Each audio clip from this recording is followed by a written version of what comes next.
Hello guys, કેમ છો બધા? તો આજે દીદીને મળવાની તારીખ છે એટલે જો અમે બધા જવા માટે નીકળી ગયા એસીની ઠંડી હવા ખાતા ખાતા.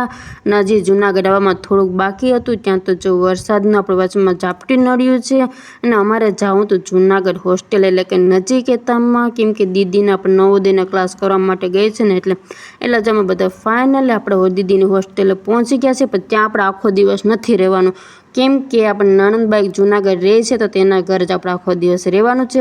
એટલે જો આપણે નણંદના ઘરે પૂગીને પછી તો જો આપણે કેરી સુધારા બેસી ગયા અને ખાઈ પીને પછી તો જો હિતેશે આ કામ લીધું છે, એટલે કે આપણે ચોપડીમાં પૂઠા ચડાવવાનું. ત્યાં તો જો દીદીને જવા માટેનો ટાઈમે થઈ ગયો છે. પછી તો જો અમે બધા ઠંડી સોડાની મોજ માણતા નીકળી ગયા ને ત્યાં તો જો દીદીની હોસ્ટેલે આવી ગઈ છે, કેમ કે દીદીનો ટાઈમ થઈ ગયો એટલે ટાણે તો પૂગવું જ પડે ને પાછું અમારે બધાને પણ વહેલું નીકળવાનું હતું. તો આપણા આજનો વ્લોગ કેવો લાગે જરૂરથી કમેન્ટ કરતા રહેજો અને નવા હોય તો આપણી ચેનલને ફટાફટ સબસ્ક્રાઈબ કરી દો. તો મળીએ આપણે આવતા વ્લોગમાં.